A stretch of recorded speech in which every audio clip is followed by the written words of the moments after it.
Welcome to episode 1216 of the Multifamily Collective. Today, let's talk about what I overheard at Starbucks and a couple of different places over the course of the last, let's say, 10 or 15 days. I'm just speculating on the time frame, but that's roughly what it is. So I keep hearing.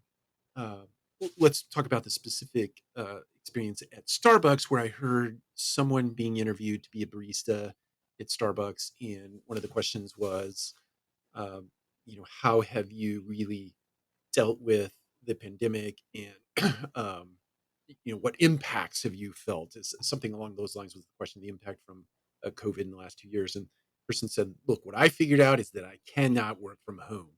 I went to work for two different firms trying to do work from home, and it was the worst experience that I've ever had in my young career. And the reason being that I love to be around people. I couldn't stand sitting in my home all day alone. Even though I was interacting with people over the screen, these are obviously all my words, but this is what I took away from her response to the person that was interviewing her.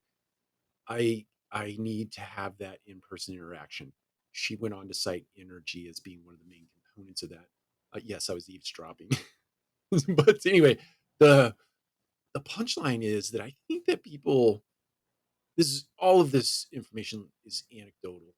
So there's I did no scientific research whatsoever to come up with what my conclusion is going to be. But I think that certainly the great resignation is a real thing. I certainly think that it has been a catalyst for people to rethink what their lives are going to look like on a go forward.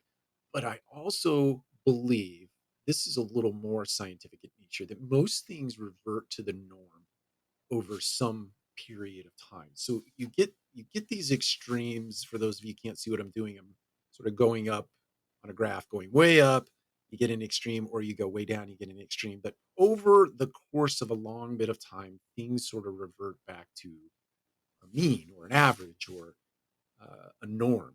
So my sense is, and my gut tells me that we're probably starting to enter the early innings where people have done reflection, they've done reassessments, they've done their time at home, and they're going to come back into the work environment.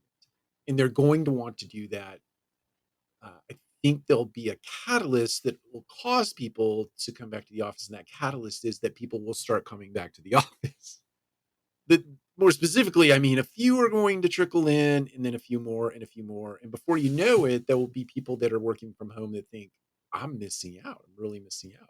I don't like being the only one that has my bedroom in my background when I'm on a call. I see everybody else is in the office. So I think that you're going to see this migration back to the office. It already started. Some of that has been induced by certainly by companies, but I think that bigger inducement is going to be your friends are going back to the office, and they are hanging out and they are having a good time. They're collaborating. They're working together on tough problems, and they're creating synergies that produce outcomes. And you're going to want to be a part of that. People are going to want to be a part of that type of environment. So I think just based on my anecdotal data and hearing remarks in at least four different places, similar conversations. The one anomaly being the interview, but other people just talking amongst themselves, and the idea of being back in the office as being an energetic thing and something that they look forward to. So I think we're going to start seeing people headed back to collaborative environments and in-person environments, and that once the dam breaks, it's in my head, it's going to go quickly. It's going to go fast, and people are going to be back in those collaborative environments and in-person environments. Take care. We'll talk to you again soon.